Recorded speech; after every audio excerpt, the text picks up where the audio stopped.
시청자 여러분, 오늘은 정말 흥미로운 기업이죠. 사피엔 반도체에 대해 한번 깊이 파헤쳐 보겠습니다. 이 회사가 왜 주목받냐면요. 그 스마트 글라스 디스플레이 있잖아요. 그걸 돌리는 핵심 부품 12인치 마이크로 LED 백플레인, 이걸 지금 유일하게 만들 수 있는 곳이라는 거예요. 이미 뭐 이름만 되면 알만한 그런 글로벌 빅테크 기업들하고 손을 잡고 있다고 하니까 시작부터 좀 대단하죠? 얘네만의 그 독자적인 기술이 있어요. 미피라고 패키지인 마이크로 LED인데요. 아주 작은 LED를 미리 패키지 안에 넣는 방식인데 이걸로 특허까지 딱 가지고 있어서 다른 회사들이 따라오기 쉽지 않다는 거죠. 게다가 소형화 기술, 이게 또 엄청나요. 그래서 같은 웨이퍼에서 경쟁사보다 무려 3배나 많은 칩을 찍어낼 수 있대요. 이건 뭐 바로 가격 경쟁력으로 이어지는 거 아니겠어요? 요즘 또 그 스마트 글라스랑 생성형 AI 이게 만나면서 시장이 엄청 뜨겁잖아요. 뭐 메타, 구글, 애플 뭐 이런 빅테크들이 정말 어마어마한 돈을 쏟아붓고 있고요. 특히 메타. 올해 10월에 3세대 AI 글라스를 내놓는다고 하고, 그리고 내년 2026년이죠. 이때부터는 스마트폰 기능을 일부 대체할 수도 있다는 타입3 스마트 글라스? 이게 나온다고 하니까요. 와, 이건 사피엔 반도체한테는 정말 엄청난 기회인 거죠.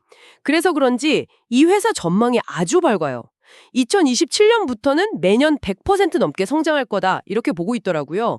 본격적인 스마트 글라스 시대가 딱 그때 열릴 거라는 예측하고 맞아떨어지는 거죠. 그리고 이 안경 하나에 사피엔 칩이 6개나 들어간대요. 평균 판매 가격이 한 $30 정도라고 하니까 와, 성장 가능성이 커 보입니다. 네, 들어보면 기술력도 그렇고 시장 잠재력도 분명히 매력적인 부분이 있습니다. 하지만 시청자 여러분, 우리가 이걸 너무 장밋빛으로만 볼 건 아닌 것 같아요. 좀 냉정하게 짚어볼 필요가 있겠죠? 매년 100% 성장이라. 글쎄요, 이게 정말 가능할까요? 스마트폰 글라스 시장 자체가 우리의 기대보다 좀 더디게 열릴 수도 있는 거잖아요.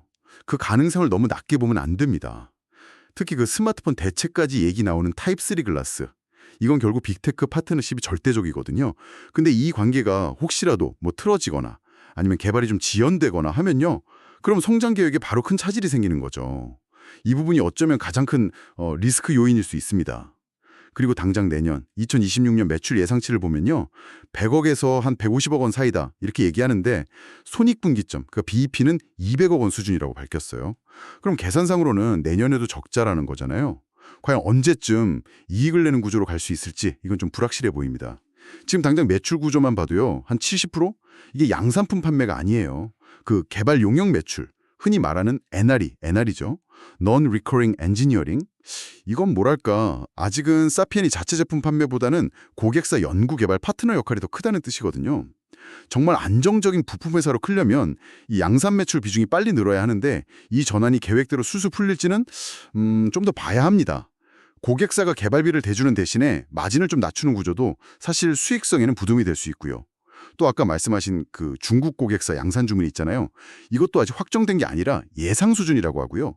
일본 빅테크 건도 경쟁에서 이긴 건 맞지만 그래서 실제 양산 물량이 얼마나 될 거냐, 이건 아직 모르는 거거든요. 이런 얘기까지 나오는 걸 보면 이것도 성장의 발목을 잡을 수 있는 요인이죠. 물론 지적하신 부분들 위험 요인들이 당연히 있죠. 수익성이나 인력 문제는 분명 풀어야 할 숙제고요. 근데 또 긍정적인 신호들도 계속 나오고 있거든요. 예를 들어 중국 쪽 파일럿 오더는 이미 기술 평가가 완료됐다고 하고요. 그리고 일본 빅테크 수주전, 이거 정말 대단한 게 삼성이나 LX 세미콘 같은 쟁쟁한 기업들을 제치고 기술력을 인정받았다는 거잖아요. 이건 정말 큰 의미가 있다고 봐요. 지금 진행 중인 개발 과제도 6개나 되는데 다 순조롭다고 하고요. 당장 다음 주에 납품 예정인 제품도 있다고 하니까 내부적으로는 잘 굴러가는 것 같아요.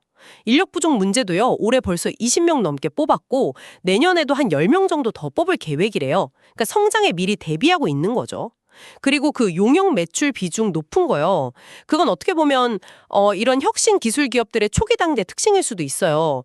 2027년까지는 양산 매출 비중을 80% 이상으로 끌어올리겠다, 이런 구체적인 목표도 있고, 나중에는 자체 비용으로 개발해서 마진율을 더 높이는 그런 전략도 가지고 있다고 합니다. 그리고 기술적으로도 중요한 게 있는데요. 그 타입 3 스마트 글라스로 넘어가면요. 기존에 쓰던 LCOS 방식으로는 성능 구현이 좀 어렵대요. 그래서 사피엔이 잘하는 마이크로 LED나 LEDOS 기술 이게 거의 필수가 될 거라는 전망이 많아요.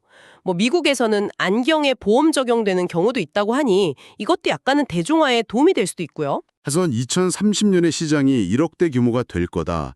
이런 예측은 여전히 상당히 좀 낙관적으로 들리긴 합니다. 그 과정에서 또 기술 표준 경쟁이 어떻게 될지, 아니면 뭐 예상치 못한 강력한 경쟁자가 갑자기 튀어나올지, 이런 변수는 항상 있는 거고요. 그리고 그 개발비 의존 구조에서 안정적인 양산 체제로 성공적으로 전환하는 거, 이게 말처럼 쉽지가 않아요.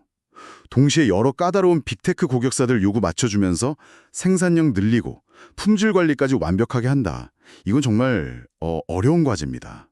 어디 하나 삐끗하면 전체 계획이 흔들릴 수 있죠. 네, 정리를 좀 해보면요. 사피엔 반도체는 확실히 혁신적인 기술을 가지고 있고 미래 핵심 기기 시장에서 중요한 역할을 할 잠재력은 분명히 보여주고 있습니다. 특히 빅테크 기업들과의 협력은 아주 긍정적인 신호고요. 그렇죠. 하지만 시장이 실제로 언제 또 얼마나 빠르게 열릴지 모른다는 불확실성, 그리고 단기적인 수익성을 어떻게 확보할 것인가 하는 문제, 또 회사가 급격하게 성장할 때 따라오는 조직 관리나 생산 능력 관리 같은 그런 넘어야 할 산도 분명 많아 보입니다. 시청자 여러분께서도 이 회사의 행보를 관심 있게 지켜보시되 조금은 신중한 관점도 필요해 보입니다. 시대가 온다면 우리 일상은 또 어떻게 바뀔까요? 어쩌면 기술이 발전하는 속도랑 우리 사회가 그걸 받아들이는 속도 사이의 어떤 관계, 이런 걸 한번 생각해 보는 것도 재미있을 것 같습니다.